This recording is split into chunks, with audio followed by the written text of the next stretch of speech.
What's going on, guys? Kaiger here. In today's video, we're going to talk about monster classes. We're going to talk about what they are, what to keep in mind, and what to focus on in your matches. Let's get into it.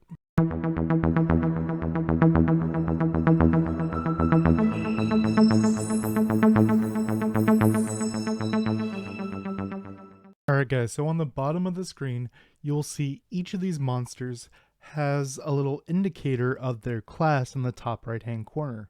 For example, the one I'm showing you right here, Karambit, has the twin daggers being assassin.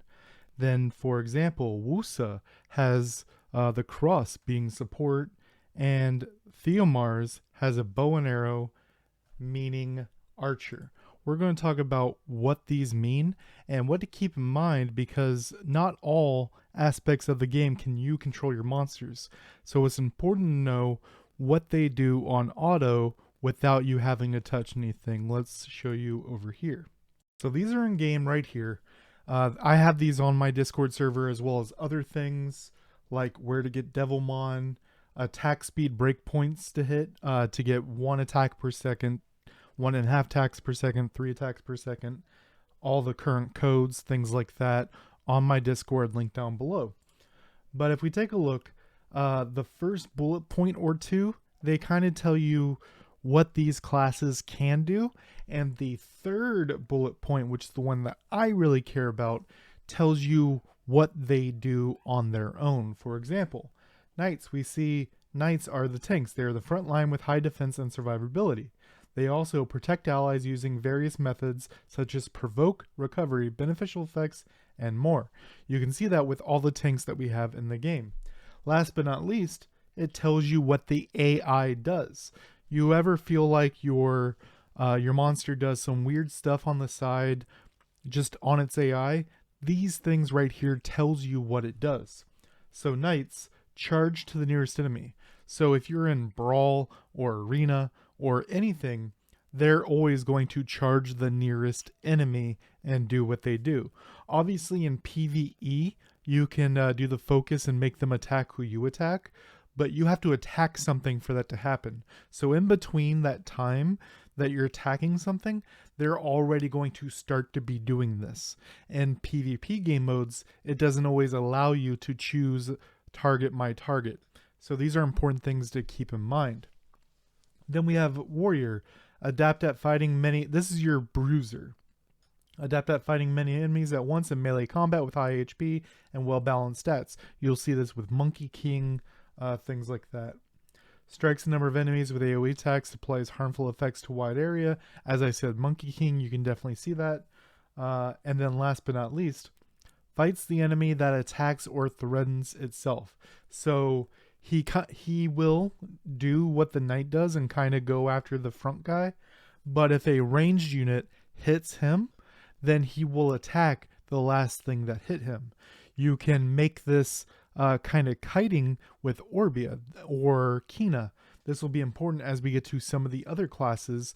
This will help you do better in your brawls and such, because if they have a warrior type monster, you can just tap it, make it attack you, and make it run around in a circle while in between your casts of spells. Then supports. Specializes in supporting allies instead of attacking directly, supports allies with high recovery, removal, and beneficial effects, and disrupts the enemy. You see that with literally all the supports in the game. Moves to a nearby ally when attacked by an enemy or at low HP. I'm sure you've seen this if you go after your opponent's what's her name? The blue. You'll let me know in the comment section down below, I'm sure. Bastet, the blue desert queen. If you try to nuke her down, she will fall back to one of her allies to try to get behind them. They're the support, they want to be in the back.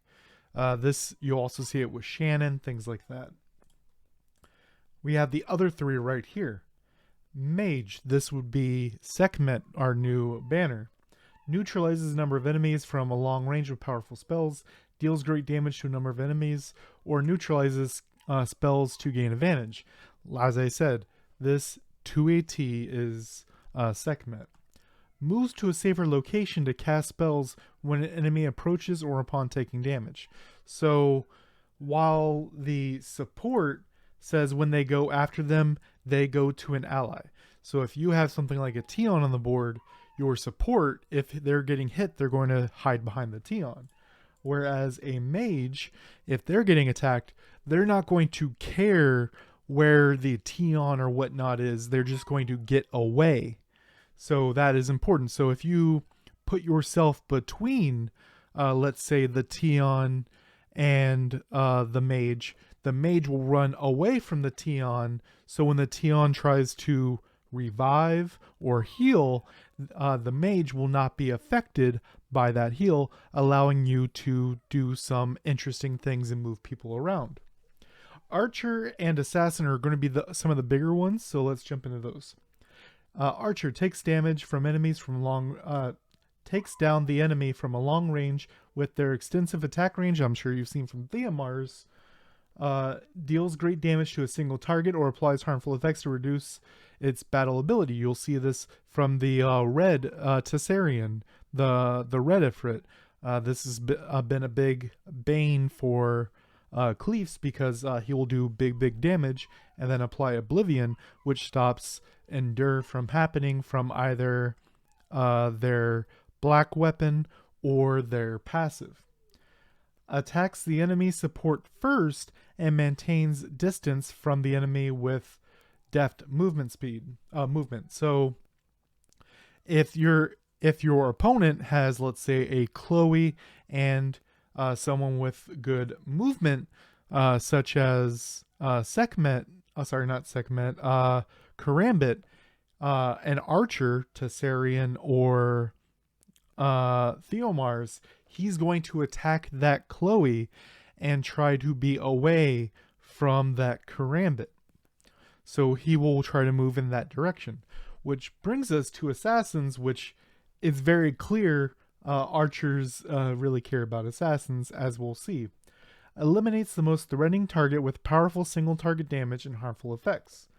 Attempts to remove the archer, or it says magician, which will be mage, by approaching the enemy from behind. So all assassins are going to try to get behind the enemy. So we have things like Karambit, Lupinus, and Naomi. If you watch them on auto, they are going to go after mages and supports before anybody else. You will see this. I use Karambit all the time myself. Kina is a support, and Orbia is a mage. So what happened, and obviously Cleef is a knight. So what you can do, if your opponent picks a Karambit as Kina or Orbia, is just play the distance game. Keep dodging, staying away from the Karambit. He is going to charge you, ignoring almost anybody else unless there's other supports or mages on your team. And you can theoretically just keep Karambit out of the fight, never being able to land hits on your team. Let me know in the comment section down below if this helped you with your team management. And I believe this should answer a lot of questions about why is my Bernard, who is a knight that runs up to the nearest enemy, why is he over and BFE doing whatever when I'm trying to do these mechanics?